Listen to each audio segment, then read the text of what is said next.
Have you ever wondered if that social media post supporting a cause is genuine or just for likes?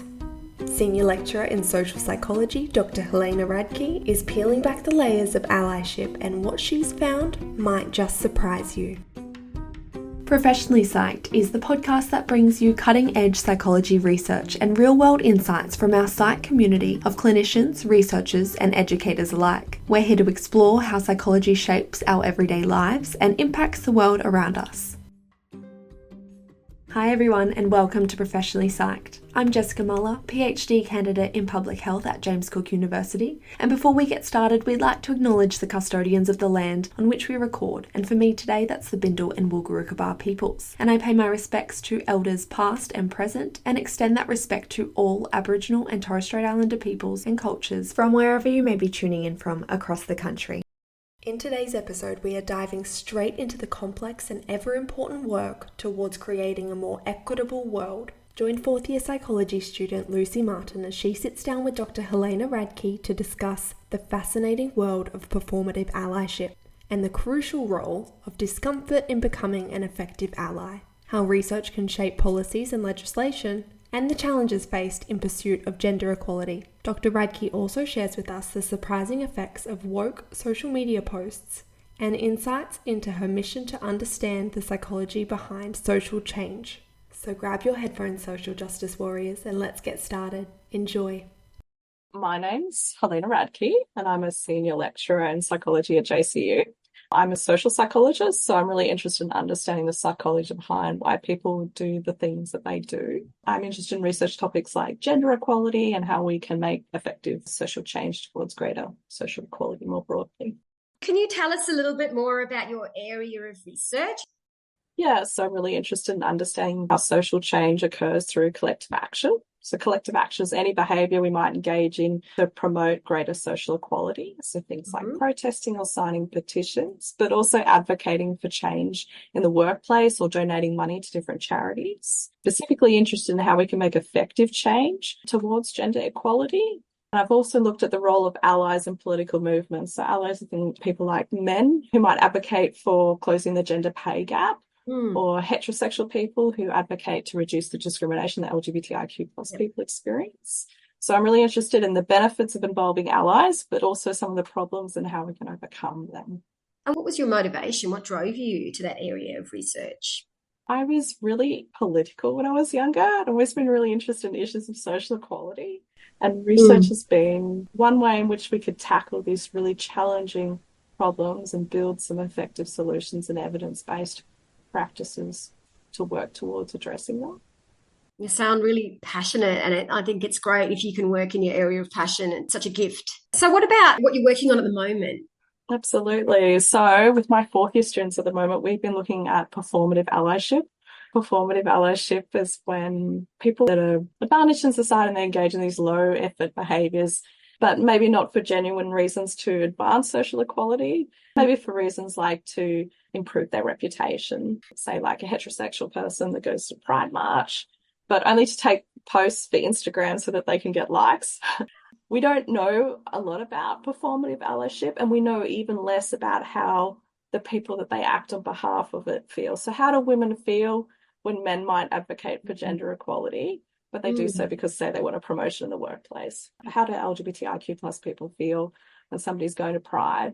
So that's the project my students are working on at the moment.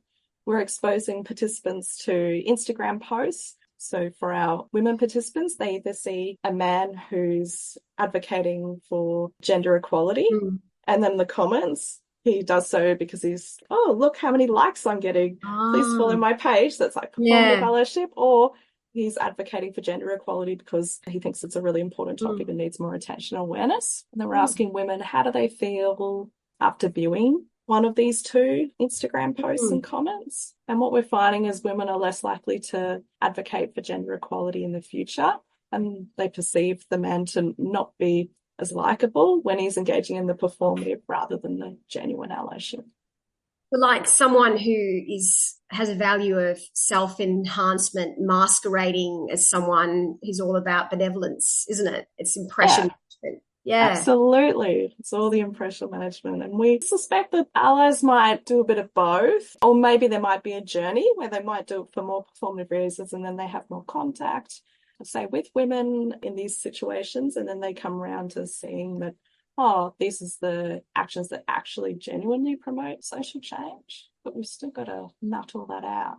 It's very interesting, isn't it? Because I think about myself and I think I have a real passion for social justice, but sometimes wonder about my own self-enhancement and the glory of it. I feel like sometimes there's that sort of divide in all of us, isn't it? It's interesting how you couldn't kind of make that judgment you're saying about women's perceptions when they read comments, isn't it? It's the perception. That's what social psych is all about. So I'm really interested as well in gender equality, and I wonder about our future. And because we're seeing a lot more acceptance and normalization of gender differences, how do you see the area of research moving? How do you see gender equality in the future?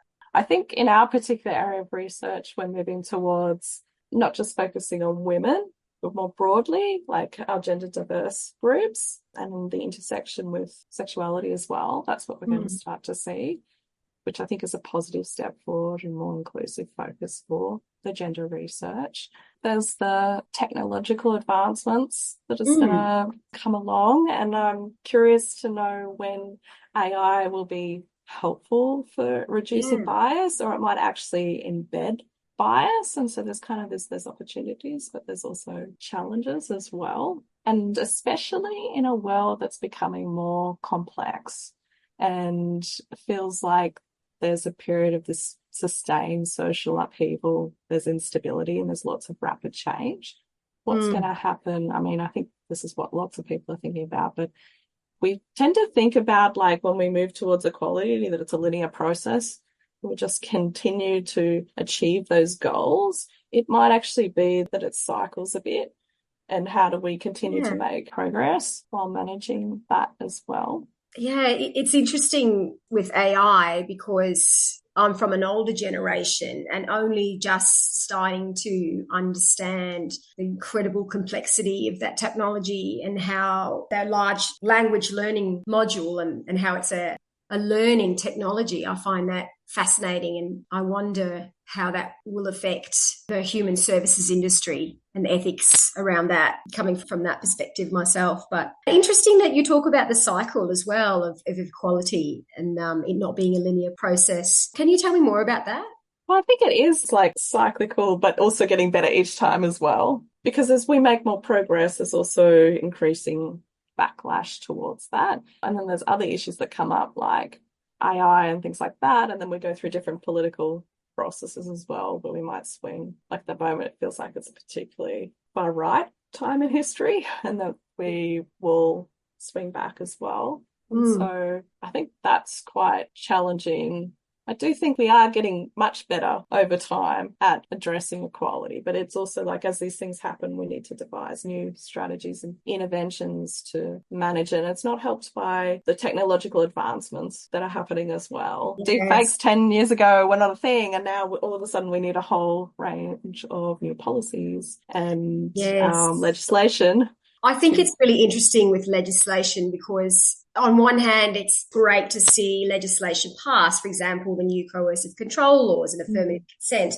On the other hand, supporting the change is a huge impact on our society and communities, because there's a huge awareness raising piece and what that means when legislation is passed and what sort of infrastructure and policies and systems are there to support the legislation. And I sometimes think that there's not enough consideration, and we tend to always be sort of trying to retrofit, for a term, to try and support the implementation of any new legislation. A reference service for legislation to come in. I suppose like legislation is like a top-down institutional lever for change.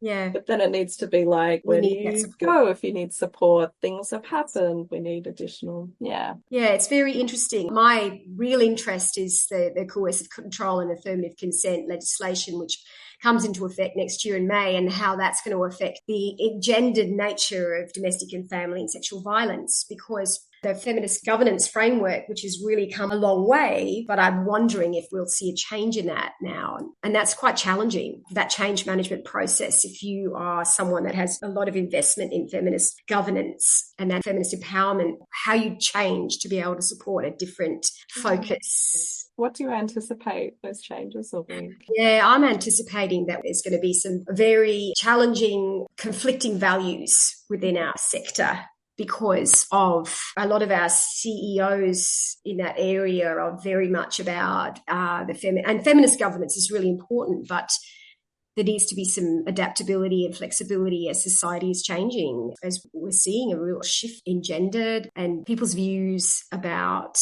violence, particularly coercive control. It's so much more manipulative. And I wonder also about coercive control in the workplace and what that looks like with workplace bullying. It's not necessarily in domestic family violence. So I'm interested in that area of research as well. Yeah, that's super interesting. Do you mean shifting the focus so it's like, why might men hold certain attitudes and what's going on there? Yes. And then like intervention specifically in those areas? Absolutely. I feel like our definition of masculinity is starting to change as well. So particularly the sort of Generation X, the masculinity from their perspective has come from their parents, which is quite toxic and is not helpful. And so we're asking them to change how they were brought up and their viewpoints, that masculinity is changing. And, you know, in terms of self-identity, I think it's very, very difficult for our younger generation to understand what masculinity is about, what femininity is about, and where there is an intersectionality. And the Olympics, I think, was a real interesting time because there was lots of discussion about gender and whether you're intersex, what that means in your categories. So I think that we've got a lot of that contention coming in terms of masculinity, femininity.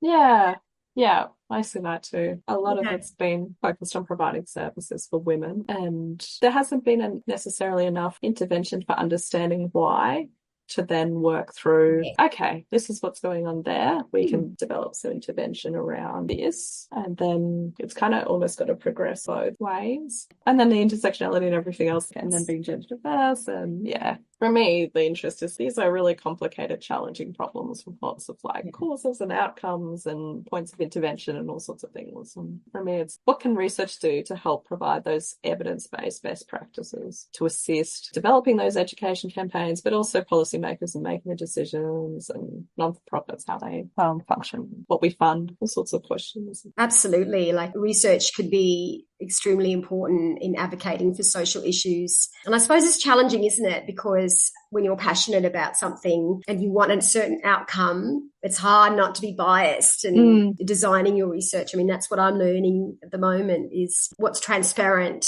what's the truth, that real constructivist sort of approach where you have your own lens, but there's so many different lenses that you can see the world in. Yeah, absolutely. It's okay to just acknowledge that we all have our own preconceived notions of the world that influence what we do. That's why it's important to talk to people about what's going on with different experiences and do that rigorous research to find what works and what doesn't. Because sometimes the interventions work and you think, oh yeah, of course that worked. And other times they don't, or there's backlashes associated with it that you couldn't predict. And that's why we have to do that research to find out what is effective and what isn't. So going back to your performist allies research, tell me a bit more about that. What's that going to lead to? We'd love to track people over time, especially when we have Pride Month or Women's History Month when I was in the UK. Like, how do people feel about that? Does it promote more allyship that's beneficial? Does it feel disingenuous? If maybe your organisation is putting up rainbow stickers everywhere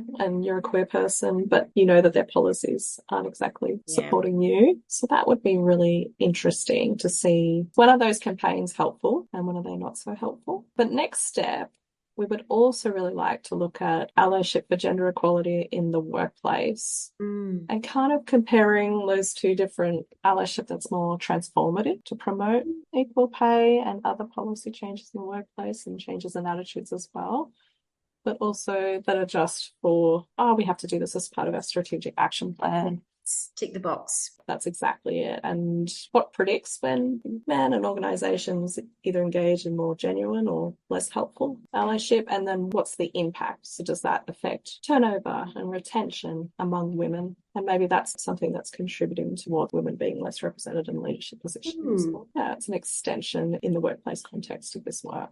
It's funny you should say that, because I have experienced quite a bit of hypocritical leadership when it comes to professing to be an inclusive workplace. But then things like recruitment processes are extremely culturally biased, but also don't take into account diversity, even though their policies say that, our interviews for a start are always the same, which is extremely, it's a huge barrier for Indigenous participants to come in and then see this sort of really Western colonized process for interviewing for a job, and the language that's used in job descriptions, it's not inclusive at all. And I find that's really an interesting area of research as well, what being a diverse workplace really means. Because people do tend to want to work with people who are just like them, because it's easier. It's very challenging to work in a team where people can bring their true selves to work. And what does bringing your true self to work mean? Depending on your values, is that possible? What does it mean to feel included? Yeah. Whether it's more damaging to just be non-transparent than it is to just be transparent, so that people at least know what to expect and can trust. Yeah, and that contradiction between what an organisation's policies and action plans might say and what's actually happening. Whether it truly happens. Yeah, in the workplace and on the ground. That's the sort of stuff that we want to start looking at with our collaborators and students. I have lots of conversations about our everyday practice. What do we do that's not just whenever we need to put a cultural lens over any of our work, we just go to our Indigenous colleagues in the workplace. It's an overload for them, and the expectation is that they have all the answers, when we should be really aiming to really support decolonization and really listen more deeply and ask more questions. That's what I'm trying to do, trying to make whatever I do much more meaningful rather than just ticking the box. So it's an area that I feel I still have so much to learn, but I acknowledge that I've got. But it's the first step, I think, when we talk about the allyship research. We talk about having that self-awareness and continuing to learn and be open to learning and feeling uncomfortable as well. Just the process. I always feel like if you don't feel uncomfortable when acting as an ally, then you're probably doing it wrong, because it is confronting all those preconceived notions and biases and privileges. Yes, actually, my lecturer posted an article about privilege versus normalization, and what we consider to be just a normal life quite often is actually a privilege. And I try to talk to my children about that as well, about the world we live in, and trying to sort of be very open and objective with them and getting them to test their assumptions, particularly with technology, like you were saying, their social media and what they're exposed to every day really shapes their beliefs and their values and what they learn at school. It's interesting. All right. Well, thanks again. No worries. Thanks for listening to Professionally Psyched. This podcast wouldn't be possible without the ongoing support of our Psych community. If you'd like to show your support, or if you want us to cover anything on the pod, reach out via our emails, and don't forget you can listen to full episodes on Spotify.